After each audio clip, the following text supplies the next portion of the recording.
anak kecil di tengah malam. Assalamualaikum warahmatullahi wabarakatuh. Inilah kisah masa di mana anak-anakku masih kecil. Ayahnya telah tiada, pergi untuk selamanya. Untuk membiayai anak-anakku yang yatim itu, saya mencari nafkah dengan menjahit pakaian wanita. Masa itu kebanyakan menjahit baju hari lebaran. Masa itu baju yang telah jadi tidak ada dijual di toko. Tidak seperti saat ini, banyak yang menjual pakaian jadi.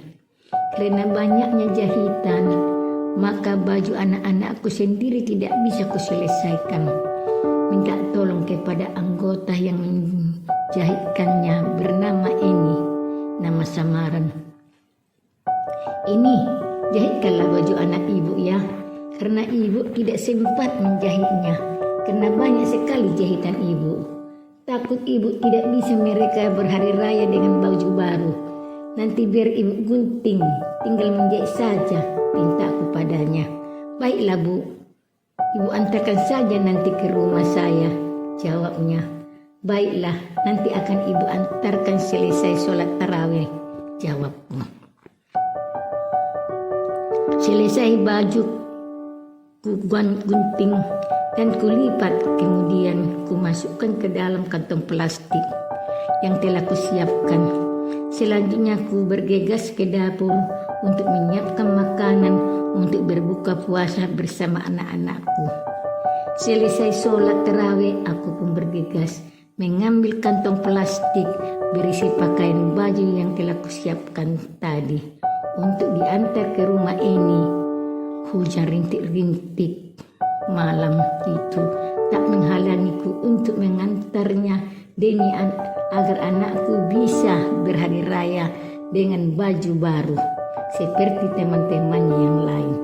Ku ambil payung bututku dan bergegas ke tempat ini yang berjarak lebih kurang 300 meter dari rumahku. Untuk menuju rumahnya aku harus melewati jalan 4 dan melintasi jembatan di atas parit kecil menuju gang setangkai.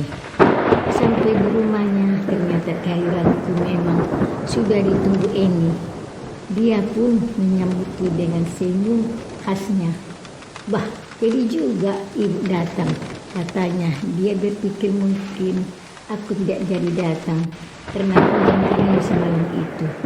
Langsung kuserahkan bungkusan berisi bakal baju itu sambil menunjukkan model pakaiannya yang akan kubuat untuk anak-anakku.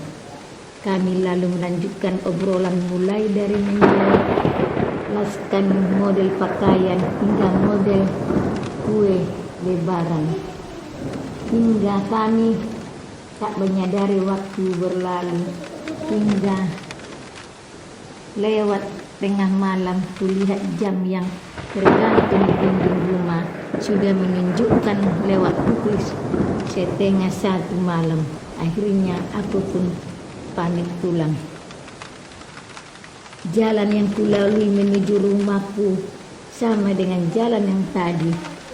Sesampainya di jembatan di atas parit kecil itu, alangkah terkejutnya aku ketika melihat ada seorang anak kecil yang masih bermain di atas jembatan itu. Padahal waktu sudah hampir jam 1 lewat tengah malam. Kulihat anak itu bermain dengan posisi tidur telungkup di atas jembatan dengan kepalanya melihat ke bawah serta tangannya memainkan air yang mengalir di parit di bawah jembatan itu. Dalam hatiku berkata, bagaimana mungkin ada anak kecil yang dibiarkan bermain sampai dini hari? Siapa gerangan orang tuanya yang tega membiarkan anaknya berada di luar bermain saat hujan gerimis di tengah malam begini? Rasa khawatirku pada anak itu membuatku bertanya-tanya, karena aku juga seorang ibu yang memiliki anak-anak kecil seusia anak itu. Kutegur anak itu dengan nada yang sedikit marah. dan bertanya padanya, "Nah, siapa kamu? Kenapa masih bermain tengah malam begini? Hujan ini akan membuatmu sakit. Di mana ibumu? Bila iya..." Dan sebagaimana kata-kata khas seorang ibu keluar dari mulutku, mendengar repetanku, anak kecil itu spontan berdiri dan menunjukkan wajahnya yang kurang senang, seperti dia marah karena kata-kataku. Seketika dia berdiri lalu memalingkan wajahnya dan melihat kepadaku. Alangkah terkejutnya aku melihat pemandangan di depanku. Kulihat wajahnya sangat menyeramkan, menatapku tajam dan matanya yang berwarna merah menyala seperti lampu sorot. Mengenakan celana pendek dan baju seperti lembu dari bulu domba.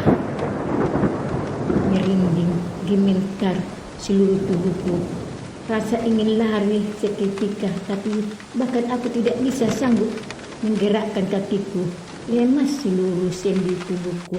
Berusaha mulutku merapalkan doa-doa yang terlintas di pikiranku saat itu. Segala macam doa aku baca hingga akhirnya aku mulai bisa menggerakkan kedua kakiku. Ku coba melangkahkan kakiku satu demi satu hingga akhirnya aku bisa mengambil langkah seribu. Aku pun berlari secepat yang aku bisa. Ketika aku menoleh ke belakang, ternyata anak kecil itu ikut mengejarku. Melihat itu jantungku terasa mau copot. Aku pun berlari semakin kencang dan menoleh ke belakang lagi hingga sampai di dekat rumahku. Ketika sampai depan pintu rumah, kuberanikan diriku melihat ke belakang. Ternyata anak kecil itu sudah tidak ada lagi. Aku membegah dan masuk ke rumah. Akhirnya malam itu tidurku tidak tenang. Gelisah sepanjang malam memikirkan kejadian yang menimpaku tadi.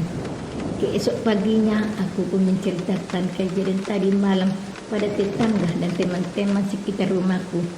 Mereka berkata bahwa malam itu aku bertemu anak kecil, yaitu anak bayi atau janin yang dibuang orang tuanya. Biasanya anak hasil hubungan di luar nikah. Menurut mereka hal itu sudah menjadi hal umum di masyarakat kampung kami.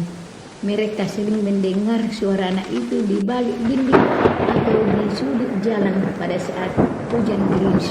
Lecoh, begitulah biasa mereka mendengarkan suara anak itu. Aku pun sebenarnya sering mendengar suara lecoh itu. Namun belum pernah aku ada yang melihat langsung seperti yang ku alami tadi malam.